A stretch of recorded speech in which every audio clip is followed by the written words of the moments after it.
Tiniyak ni Pangulong Rodrigo Duterte na hindi titigil ang kanyang administrasyon na labanan ang mga rebeldeng grupo na naghahasik ng karahasan sa bansa.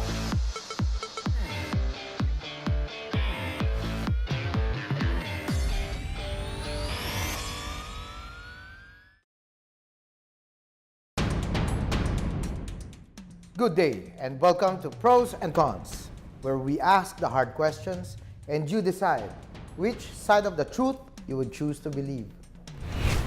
The government has intensified its campaign against rebellion and insurgency as President Duterte vows to take down the communist movement as soon as possible. To this end come Executive Order 70, which proposes to create a national task force formed with civilian support from various agencies to end communist armed conflict. As expected, critics and supporters of the communist movement slammed the idea of a concerted anti-peace effort to eliminate insurgents. Today, in Pros and Cons, we raise the question, will Filipinos support the fight against insurgency through Executive Order 70? Can the proposed task force deliver and end communist insurgency? And what role will ordinary Filipinos play in the campaign for peace? I'm Egco, your moderator for the day. The government has laid out its anti-insurgency campaign, which will rely on the support of ordinary Filipinos to fight the 50-year-old insurgency. How far can this civilian-led approach go to take down the communist movement? Or is this the right direction towards peace? So, joining us right now in our studio, we have to my right, Brigadier General Antonio Parlade Jr. He is the Assistant Deputy Chief of Staff for Operations of the Armed Forces of the Philippines, J3. Ano po, J3, General. Yes, welcome to the show. Kumusta po ba? Ano po ba yung J3? Brief, ano lang po dun sa inyong opisina? J3 po is in charge of the operations of the entire armed forces. So basically, we are in charge of this security operations nationwide. Alright. So kasama din po natin uli, nagbabalik, no, ating suki. Isang mahusay na talaga naman pagdating ang usapan ay batas at konstitusyon. Ito po ang ating laging tinatawagan. Ang aking po binabanggit, sa aking kaliwa ay si Atty. Emil. Siya po ay political analyst. Dati po siyang assemblyman. Dati rin pong congressman.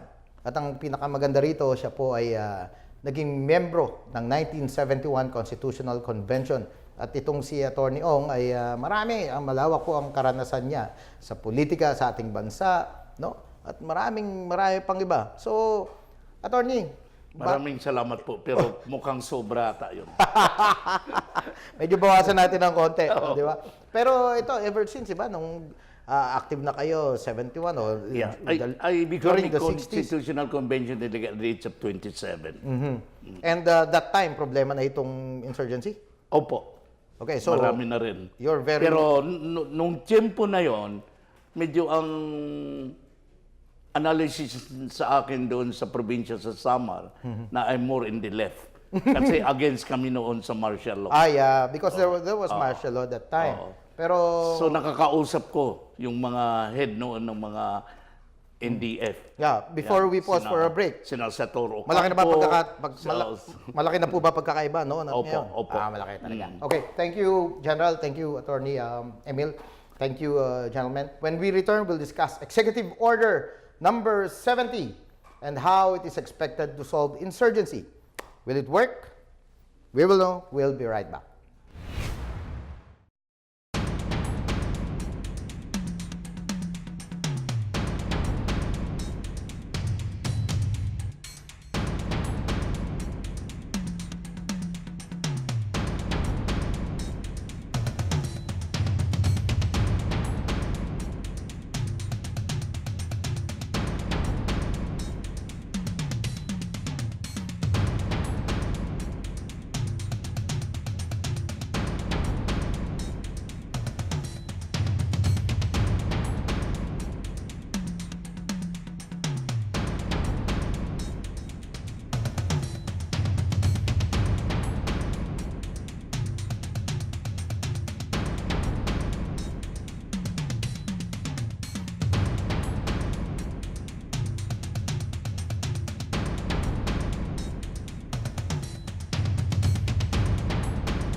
Okay, we're back on pros and cons.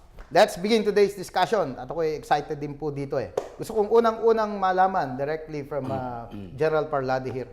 Ano po ba yung Executive Order 70 para na rin po sa alaman ng ating mga tagapanood at taga-subaybay all over the world? Well, essentially, Usec, this executive order brings all these government instrumentalities to fight and have put closure in this communist insurgency. Sabi mo nga 50 years na itong Communist Party na ito until now we're still fighting this insurgency. So this time, the President wants that the entire bureaucracy, the whole of government, with the entire nation, helping together in solving these issues on insurgency. Yeah, how are we planning to do that? I mean, what's our strategy basically? Not necessarily militarily, huh? Yes, definitely, because we've been telling everyone that we cannot end this insurgency by ourselves. You know, the AFP can only address the armed component, the New People's Army, probably, but what about the recruitment? What about the infiltration of the labor sector, the youth, and in fact, the infiltration of the entire bureaucracy? Who's going to do that? So it has to be a comprehensive approach, really, and we came up with 12 clusters, or we call it pillars. So there's a pillar to address international engagement, but since good governance, essentially this is a problem of good governance, pinatibay natin yung ating local government empowerment. So that's just one of the pillars. So there's international engagement, there's a pillar for to address legal issues, so merong legal cooperation pillar, there's a situational awareness pillar, merong livelihood and basic services pillar.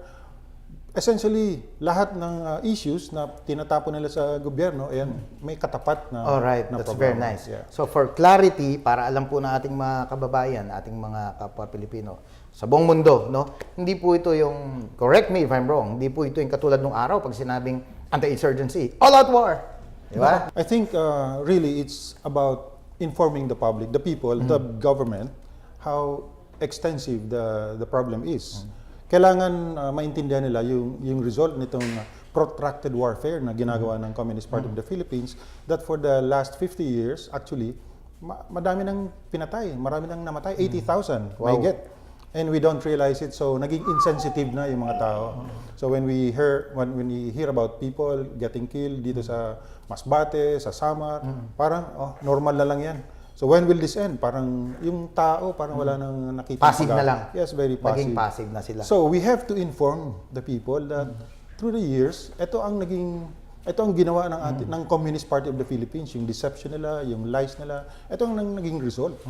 I really support the executive order. All right. I think under the Why? Constitution, because under the Constitution, as President of the Republic of the Philippines, he is mandated to really protect the people.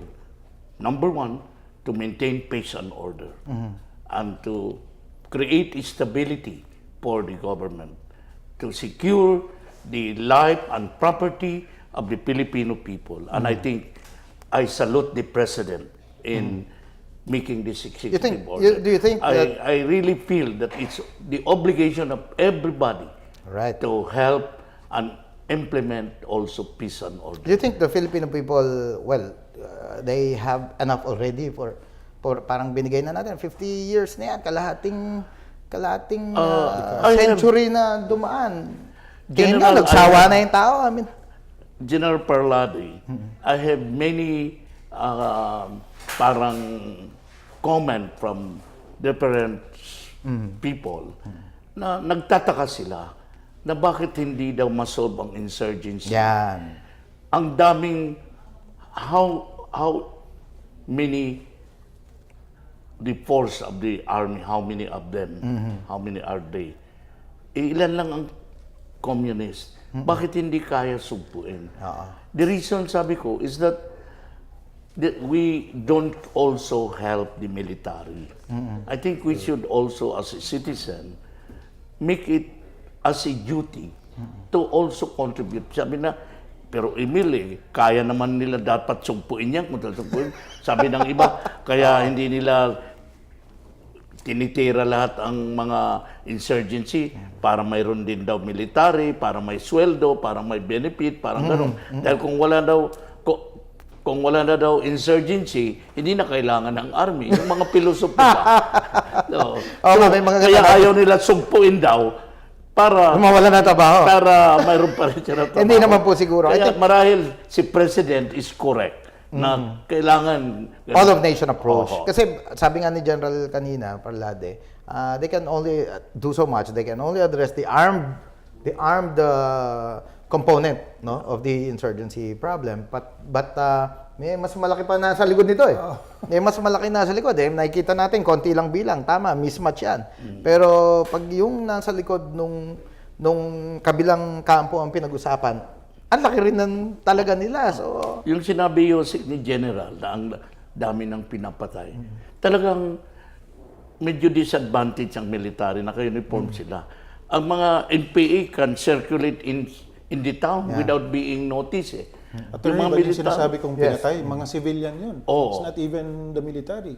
hindi pa kasama military doon. Hindi pa kasama yung military. 80,000. yeah. 80,000 Filipinos. Kasama na rito, Usec, yung mga pinatay nila, kapwa nila na NPA, na Pilipino rin. Ato yung Oplan Ahos Pag-elect, zombie, no? Usec, pag-eleksyon, yung mga kandidato, hindi ka pwede mangampanya sa mga interior barangay kung hindi ka mayroon sinasabi sila, mayroong bayad Yung para parang, payagan ka makapunta doon sa revolutionary lugar. tax. Ano yung permit to campaign? To campaign. Permit to Pass. win. Permit to win. Pass, oh. Meron pa yan. Diyan ako Mayroon medyo... din yung mga contractor, general, yung mga contractor, nagko-construct ng mga interior roads, and bridges, kung hindi magbigay ng tong sa susunugin yung mga equipment. Yes, Mga that's, Okay. that's the case in Sultan Kudarat. Oo. Sinunog nila. Ito, recently, no? Walang equipment. It's a road project, to connect the school sa main highway. Sinunog nila. So, ngayon, may delay ng so many months. Madaming Yes. employees ngayon, laborers, ang walang trabaho. Walang trabaho. And paano yung mga estudyante? When they do that, when it comes to, well, of course, they broke the law. Di po ba? Yung panununog, arson, etc. But what else can they be held to account for? I mean, was that a violation of any, ano ba, may Geneva Convention? Is it a human rights issue? Or I think there's what we call yung IHL. These are not non-combatants. Yung mga non-combatants yung mga yes. biktima. Yung mga biktima na ito, non-combatant. So, talagang bawal yun. International Convention, humanitarian law. Ito, I see. very specific yun. International humanitarian law. Law, yes. That's what they're violating. But also it also applies to AFP. Yes. But essentially, non-combatants kasi, ang problema kasi ganito. Sa AAP, okay lang minsan magkaroon ng casualties. Kasi talagang laban yan, away yan, gera yan. But, can you imagine yung mga bata na mamatay? Ayun. Mga babae na mamatay, buntis na mamatay because of this. Yung non-combatants mga to. So, unfair sa Filipino people. And yet, they're trying to project na sila yung ng hustisya. Karapatan ng Can you mga imagine that? mahirap. No? Anyway, babalikan po natin yan, General. I'm very excited regarding this topic. Now, let's pause for a break. When we return, we'll check out what social media is saying about today's issue. Don't go away. Ito ang Duterte on Duty. Ulat sa ginagawa ng Presidente. January 4, Biyernes. Nag-aerial inspection si Pangulong Rodrigo Roa Duterte sa mga lugar na nasalanta ng Bagyong Usman sa Albay at Camarines Sur. Sinundan ito ng situation briefing at tinalakay ang naging kabuuang pinsala ng bagyo. January 7, Lunes, Malacanang. Pinanumpa ng Pangulo si General Carlito Galvez Jr. bilang Presidential Advisor on Peace Process. Kinagabihan ay pinulong naman niya ang kanyang gabinete para sa 33rd Cabinet Meeting. January 8, Martes, Pasay City. Pinangunahan ni na Pangulong Duterte at DILG Secretary Eduardo Año ang Barangay Summit on Peace and Order na dinaluhan ng nasa 4,000 lokal na opisyal mula sa National Capital Region. Inanunsyo rin niya ang planong rehabilitasyon sa Manila Bay. Kaya sabi ko kay Roy Simato, pati si Jan Anyo, you start cleaning the Manila Bay. And it will be, they will start to clean it Lagyan ninyo yung water treatment yung hotel nyo. Pag hindi, siraan ko yan. Huwag mo akong hamunin. You do something about your waste there or otherwise I will close it. Sigurado yan. Malacanang, nag-courtesy call sa Pangulo ang President and delegation of the House of Councilors of Japan. January 9, Miyerkules, Dimasalang, Masbate. Inilunsad ng Pangulo ang programang Negosyo, Serbisyo sa Barangay na may layong palitan ang sistemang 5-6 sa pamagitan ng microfinancing o pautang sa maliliit na negosyante. Kataingan, Masbate. Personal na kinausap ni Pangulong Duterte ang nasa 200 dating miyembro ng New People's Army na sumuko sa gobyerno. Ako po si Secretary Martin Andanar at ito ang Duterte on Duty. Abangan sa susunod na linggo ang mga gagawin ng Pangulo.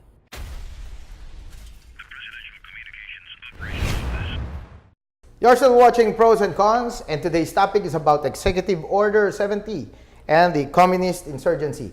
So, General, Atty. Emil, before po tayo nagsimula, nag-post tayo ng poll question sa ating PNA website. At ang tanong doon, sinusuportahan mo ba ang EO70 ni President Duterte na naglalayong gumawa ng isang national task force kontra rebellion na binubuo ng lahat ng sangay ng gobyerno? Let's read a couple of comments from our viewers and our kababayan abroad also.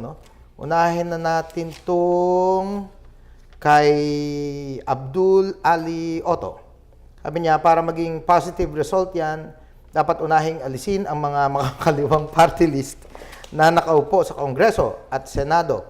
Saan ba napupunta yung pork barrel nila? At ang isa po, kay Teresito Barnes. Sabi niya, ni Mang Teresito, dapat lang suportahan ang national ID. National ID daw to. Para protektahan ang EO70 para sa rebellion. Yes, for me. So, ito po. This is spontaneous ito. Hindi po ito natin sinadya, talagang yung mga tao, sila po ang nagboto diyan. And imagine 98%. So far, ang nag-agree. So, what does that mean? Yung 2% na yan, halos masabi ko kung sino mga yan. Sino bang ayaw ng peace? But Correct. actually, yung sinasabi nila kasing peace, may peace talks kami dati with Yes, Jama Season. pag-usapan natin yan. And then, on the process, nandun yung ating GPH, yung panel natin. But while they're doing this, actually, we found out that ang end state talaga nito is not about peace. It's about power grab, it's about, or coalition, government, yung National Democratic Revolution nila. Okay. So we told the President, we cannot proceed with this kind of peace framework kasi this is what we've been following since 1995. That's yung right. Peace framework niya. How do we expect to have a different result? So ito, release lang tayo ng release ng mga political prisoners, and then habang may peace talk tayo, may ceasefire, tumataas yung kanilang recruitment. So, at the end of the day, lugi ang gobyerno. So, na-convince natin ang ating presidente, that's why ang peace talks natin ngayon is localized. Localized. At doon kami nagulat, ang dami-dami. Overhaul yung approach, no? Yes. Hindi na NDF lang kausap natin dito, but the local members of the Communist Party, parang ganon. Yes, and the stakeholders sa local, they are the ones who understand the issues. Which is more practical Yeah, exactly. And- exactly. and effective. Okay. So now, nakikita natin ang dami-dami ngayon na nagsusurrender. Thousands. So nagugulat kami, are we accurate with our yung numbers ng ating Kasi arm lang yung nakikita namin. But this time, pati yung mga milisya ng bayan, yung kanilang mga supporters, nagsusurrender. In Masbate, which is one of the problem also yung insurgency sa under Parang hotbed din Governor yan. Anthony Co, who celebrated his birthday. The president was there to greet him, but he was surprised that there were 272 surrenderies, and the president was very glad about that. Okay. So, ang approach ngayon, ang strategy is not to talk to those in the Netherlands already, but to those who are really on the ground. Di ba? And pag nag-decide po sila, General, na okay, sige, balik tayo, surrender tayo, what happens to them? Ang dami po. Siguro yan yung isang magandang question dyan. That's one of the pillars na Alright. talagang tinututukan natin kasi enhance natin yung comprehensive integration program natin, local integration program natin. Yung mga surrenderies, other than yung firearms, bigyan natin ng remuneration. May ano yan, livelihood, may housing, may education, may insurance. You So, name it. So, practically, a better life is waiting for them. yes. Pag surrender. Yes. Kaya yon ang dami. Ang Unlike dami before, talaga. may threat na, makulong ka na, makasuha ka pa. But this time, it's different. Yes. At saka this time kasi nakita nila sincerong gobyerno. At talagang nakita nila desidido si presidente. For the first time, we have a president who is like that. Talagang He really means what he said. Kung anong sinasabi passionate niya, about it, talagang ginagawa. So I think we have a chance. We see a chance. Ako, when I joined the armed forces, 1987 kami nag-graduate. That was the peak of insurgency. Yes. Bumaba yan That's up to from 25,000 to around 4,000 in 1992. Binitawan ng AFP. In fact, pinasa yung insurgency sa Philippine National Police. Umakyat na naman. Baka magkaroon ng mga violations ng human rights, etc. Mag-commit na ng mga abuses. Yan lagi kong nadidinig every time na yung pangambang ganon. Usec, napakalayo na nung... Iba naman How yun. do we assure the people now that, well, it's not going to happen? In the past 4 years, wala tayong human rights violation ang AFP. Wow, that's Pero good. meron silang nakikitang figure sa UN. Because of these organizations, itong Ibon Foundation, itong Karapatan, ang galing nila mag-manufacture ng figures. At yun ang binabato nila doon sa United Nations, sa European Union, just to project that this AFP is really a berdugo, yung dati nilang lengguwahe. Pero magtanong kayo sa tao, meron ba silang nakikita na no? Is that your observation also? Kami sa Northern Summer, yung typhoon na dumating na nagkaroon ng baha, the military, si General Bitong was there. Kasama sa distribution ng mga goods. Kung saan kailangan yung ang serbisyo ng gobyerno, doon hindi yung... Dumarating. Yes, dumarating. So, In yun other yung- words, hindi force, community service. That's right. They don't use the guns. So, that's right. Hindi na pumupunta doon yung mga military, ang mga sundalo para, kumbaga, military approach. This time, no. May Tsaka livelihood. opportunity. The president spend more time with the surrendery na tutulungan niya ng mga livelihood project in Masbate. Because he's Kaya really sincere. tuwang-tuwa No? sila. When the president said na if you want to fight, we're going to fight. Pero if you want to join us, may magandang naghihintay So hindi sa lang inyo dito. pera o ano na binibigay, mga livelihood. Yes, sir. And I think, we see the collapse of this Communist Party siguro in 1 or 2 years. Wow. Kasi, alam mo, wala na silang masyadong nare-recruit. Ang nare-recruit nila ngayon, puro na mga IPs, mga lumad. I came from Mindoro, doon ako nag-brigade commander. 70% ng NPA doon, mga mangyan. And believe me, yung last na nag-surrender na bata, 15 years old, ang sabi niya, sir, of the 23 doon sa grupo namin, 12 of them, kasi ako yung pang 12, 11 of them are age 11 to 16 years old. Wow. So sabi ko, ano bang klaseng... And that's another violation of the international humanitarian law. Oh yes. At saka sa Mindanao, ganun din. Yung mga NPAs doon, 75% of them are lumads. Itong mga nangyayari sa yung bakwit na sinasabi nila. Actually, yung na-rescue doon sa na nakasuhan si Saturo Campo ng trafficking. Mga lumad, yeah. Ano yun yung mga tinuturuan yun ng Al-Qaeda schools to be violent, yung mga bata na yun. Nag-decide yung community, yung mga lumads na ayaw na namin ng Al-Qaeda kasi tinuturuan yung magiging NPA, maging rebelde yung mga anak namin. 80%. So yung 20%, yun yung nag-decide na umalis doon at pumunta ng Davao. Sila nandun sa Haran ngayon. Yun ngayon ang kinikwento ang kini-question Usec ng DepEd. Ba't kayo nandyan sa We have schools in DepEd. Ayaw nilang pumunta doon kasi hindi nila maituturo yung curriculum nila nagtuturo ng armas, baril, kaaway, mga ganon. So, is that the education that they want for our children, especially lumads? Vulnerable ngayon yung mga IPs natin.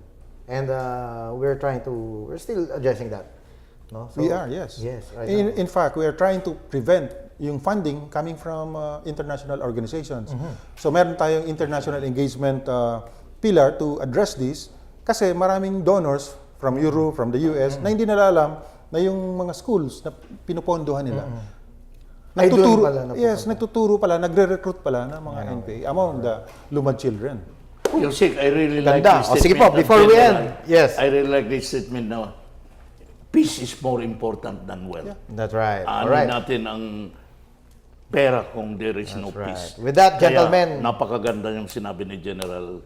Bitin na naman tayo. So I'm looking at part 2 of this episode, no? Pag-usapan natin ng mas malalim to sa mga darating na We need na more linggo, time to General. discuss. Yes. At ito'y pasakalya lang po, ito'y dessert para sa ating mga kababayan sa buong mundo, no? Yung about Executive Order number 70. Okay, so there you have it, folks. Straight from the shoulder and right on the money. So before we go, we'd like to hear the final words from General Parlade here. Ang akin lang, we just have to trust our president for the first time. For the first time, we have a realist president. As against yung mga libertarians natin. A realist president kasi, ang gusto niya yung kaayusan, law and order. He wants to establish authority first before we try to curtail yung authority ng gobyerno. Kasi, for the longest time, ito yung ina-exploit ng Communist Party of the Philippines. Yung instability, yan ang gusto nila. So, ina-abuse natin yung demokrasya natin, kaya si gobyerno, hindi niya maano yung full maturity ng kanyang mga institutions. So, doon tayo nagkakawendang-wendang. But this time, we have a president who's really firm. So, I think we have And a he chance knows what with... he's doing. Yeah, exactly. He knows what the people need, really. Thank you very much. Well said, General. Kuya Emil, Thank you very Atty. much, Emil. Usec, also for this Your, invitation, final words for this po. opportunity to share also the purpose of the Executive Order number 70. I think I salute the President in thinking about this Executive Order number 70. It's really mandated under the Constitution that the government has the responsibility to secure peace and order of the citizenship of the citizen of his country. And I think the President is doing what is mandated to him under the Constitution. And what is admirable for the President is that the people, I think, knows very well, General and Usec, that he is very sincere in the implementation of this executive order. I salute the President. All right. Thank you, Attorney Emil Ong. Thank you, General Parlade. We appreciate your being here on the show, and we're going to have definitely part 2 or part 3 pa ng discussion natin because sabi mo nga medyo mahaba itong implementation ng ating executive order, and we owe it to the people to explain to them the contents and the mechanics of how EO70 is going to be implemented. Anyway, thank you. Tune in again next week as we discuss another issue of national importance and interest. For your comments, suggestions, and questions, visit our Facebook page and the PNA website. You may be for or against, you may agree or disagree, but in the end, we are all Filipinos working towards the same goals. Will you choose what's right, or will you stay on your side of the truth? Once again, this is Undersecretary Joel C. Egco. Thank you and see you on the next episode of Pros and Cons.